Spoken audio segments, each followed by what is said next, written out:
Okay, picture this. You've got two people standing in the exact same freezing wind. Same exact environment, right?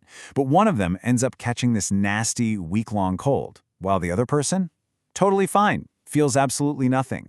We have all seen this happen at the office or on a commute, but why? Why do their bodies react in such completely different ways?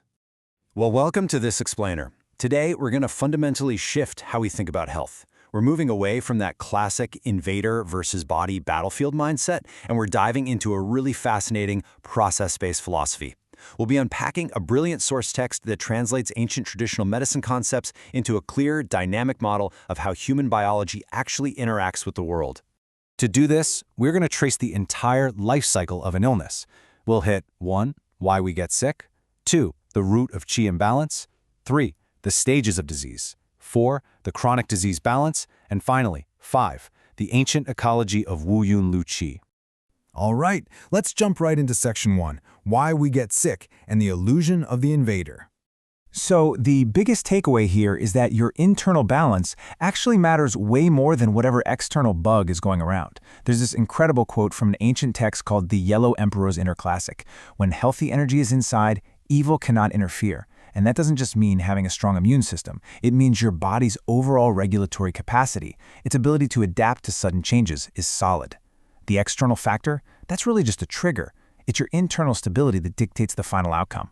According to our source, these triggers generally fall into 5 buckets: natural environmental shifts, physical things like pressure, chemical factors like toxins or diet, biological factors like viruses, and psychological factors like chronic stress.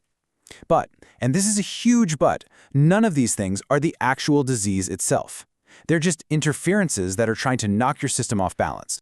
Which brings us to Section 2, the root qi imbalance, which is where disease truly begins. Now, I know the phrase qi imbalance can sound a bit, well, mystical, but it really isn't. It simply means that your life's operational rhythm has gone off track. Going back to that cold wind example, the wind itself didn't make you sick. The cold just made your local blood vessels constrict, and that slowed down your circulation.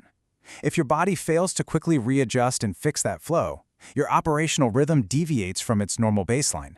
That deviation, that is the qi imbalance. You know when you're hunched over your laptop like a gargoyle for hours on end? At first, your neck just feels a little stiff, right? But that simple lack of movement is creating a long-term circulation blockage.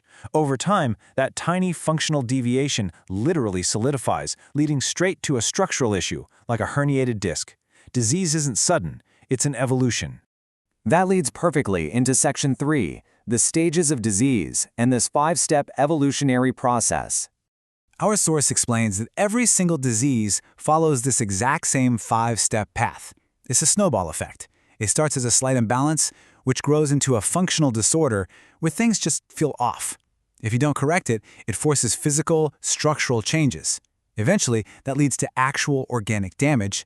And finally, if your body can't fix that damage, it just establishes a brand new pathological balance to keep you alive. This is such a fascinating way to compare medical approaches. Traditional medicine is basically trying to step in early when things just don't work right. You're tired or your digestion is a mess, even if all your lab tests look perfectly fine. Modern medicine, on the other hand, is absolutely incredible at the later stages, when the tissues are physically damaged and it shows up bright as day on an X-ray. They're both looking at the exact same life cycle of a disease, just intervening at completely different stages. It really all boils down to 2 interconnected forces: space, which is your physical structure, and function, which is how your body operates. If you leave a functional issue unchecked, say poor water metabolism, it will eventually create physical structural changes, like cysts or bone spurs. It's this vicious cycle. Altered function changes your physical space, and then that altered space further ruins your function. And by the time a disease hits that late organic damage stage, it is so much harder to treat. There's another great ancient quote here: where evil gathers, healthy energy must be weak. Essentially, when you reach the stage of severe tissue damage, it's not necessarily because the virus or the trigger was overwhelmingly strong.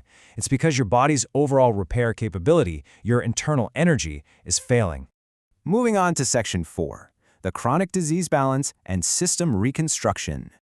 So what happens when an illness just drags on and on? We see something called system reconstruction. And this is wild. Chronic illness isn't actually your body giving up. It's totally the opposite. It's a demonstration of your body's incredibly stubborn ability to survive.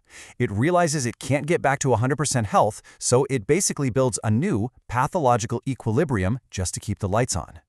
Think about something like chronic high blood pressure or high blood sugar. These aren't just random broken parts. They're survival mechanisms. Your body has created a new balance to keep you alive under really tough internal conditions.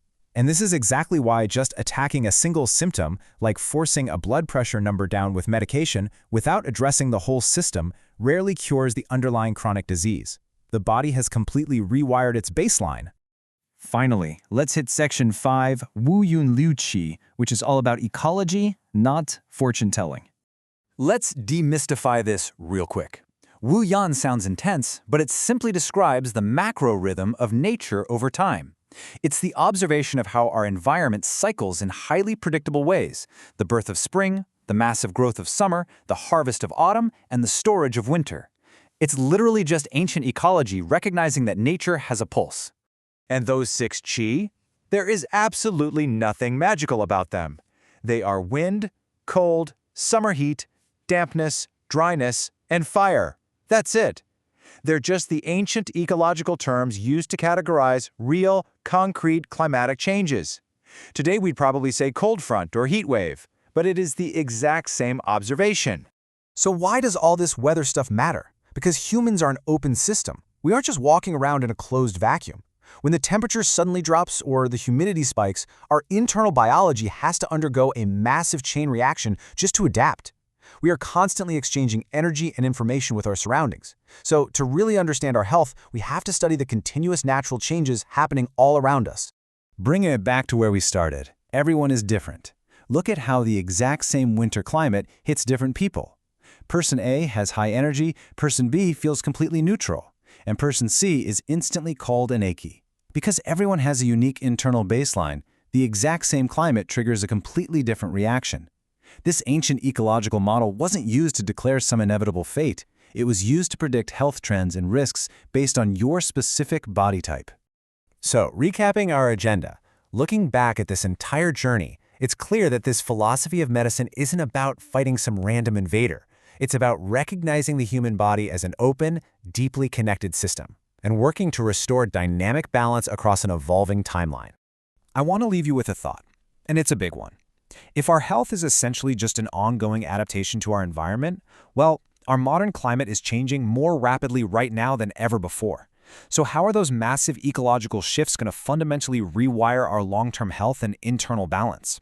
Honestly, understanding this ancient dynamic ecological model, it isn't just history. It might actually be the exact key we need to navigate the health challenges of our rapidly changing planet.